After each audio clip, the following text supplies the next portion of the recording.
살아갈 힘을 주는 나만의 휴식, 오티움, 문요한. 클래스가 다르다. 우리는 어떤 사람들의 실력이나 활동을 보면서 클래스가 다르다라고 이야기한다. 그것은 프로의 세계에서만 통용되는 이야기가 아니다. 오티움의 세계도 그렇다. 오티움은 다른 여가 활동과 달리 시간이 지날수록 심화된다. 오티움은 배움과 난이도가 있는 여가 활동이기 때문이다. 스스로 목표를 세우고 했든 그렇지 않았든 오티움 활동은 점점 깊어진다. 때로는 취미의 경계를 넘어설 수 있다. 심지어 실력으로만 놓고 보더라도 아마추어가 프로를 능가할 수도 있다. 오디션 프로그램을 보면 정말 웬만한 가수들보다 노래를 잘하는 사람들이 얼마나 많은가. 우리 주위에는 숨겨진 제아의 고수들이 많다. 오히려 프로들이 역으로 이들의 기술이나 아이디어를 배우는 경우가 생겨날 수도 있다. 즉 똑같은 여가 활동이라고 하지만 그 수준의 차이는 하늘과 땅만큼 크다. 같은 시기에 시작해서 같은 횟수 동안 오티움 활동을 했는데도 시간이 갈수록 실력 차이가 난다. 왜 그럴까? 단지 유전자의 차이일까? 어떤 분야든지 실력 향상을 보이는 이들은 공통적으로 자신의 경험과 지식을 확장시키려고 하는 욕구가 강하다. 그것은 누군가 시켜서가 아니다. 깊은 고민과 자발적 문제 제기를 통해 스스로 깊어지고자 한다. 예를 들어 학생들에게 숙제를 내주면 학생에 따라 결과는 무척 다르다. 어떤 이들은 숙제를 하지 않는다. 몸으로 때운다. 어떤 이들은 건성으로 하고 어떤 이들은 딱 하라고 하는 것까지만 한다. 그러나 어떤 학생들은 과제를 낸 사람의 의도를 생각해보고 수업과는 다른 교재까지 참조해서 성실히 하는 경우도 있다. 한 걸음 더 나아가는 이들도 있다. 이들은 스스로 문제 제기를 통해 요구하지 않는 부분까지 연구하여 보다 창의적으로 과제를 수행한다. 기대한 것 이상의 결과물을 가져온다. 그것은 꼭 성적 때문이거나 칭찬을 받기 위해서가 아니다. 이들은 탐구심이 강하고 배운 것을 자발적으로 확장시키고 싶어하는 향상심이 뚜렷하기 때문이다. 이는 공부하는 학생들만의 모습이 아니다. 여가 활동 또한 마찬가지다.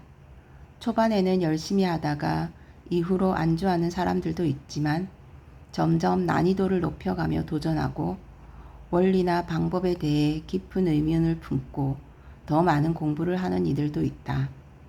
이러한 향상심은 경쟁심과 다르다. 향상심은 기본적으로 외부와의 경쟁이 아니라 자신과의 경쟁에 가깝다. 어제보다 좀 더 나은 사람이 되고 싶고 어제보다 좀 더 나은 삶을 살고 싶은 것이다. 이러한 향상심을 미켈란젤로 동기라고 말하기도 한다.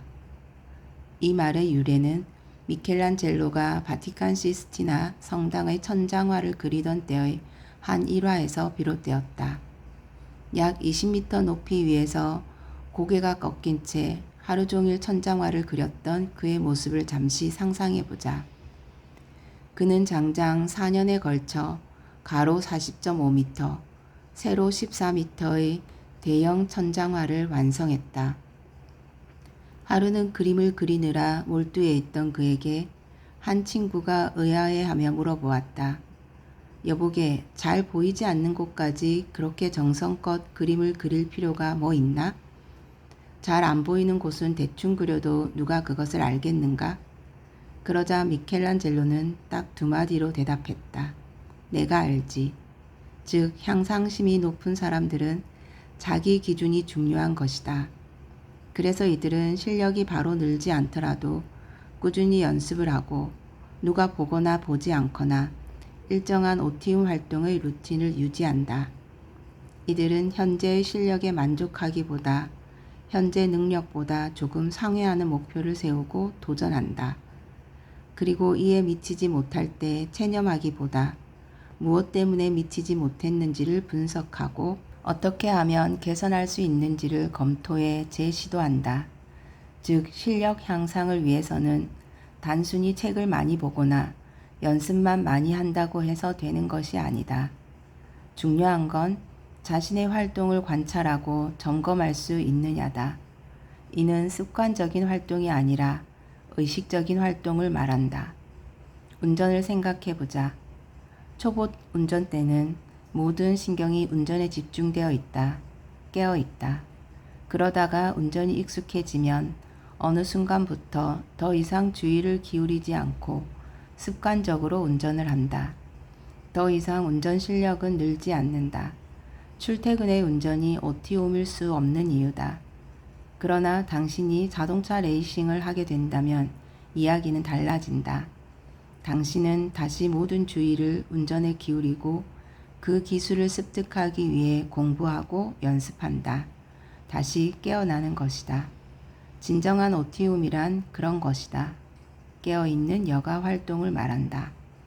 많은 여가 활동이 제자리 걸음인 이유는 처음에는 자신의 활동에 주의를 기울였다가 시간이 지나면 점점 습관적으로 활동하기 때문이다. 더 이상 의문이나 호기심을 보이지 않고 그냥 하던 대로 하게 되는 것이다.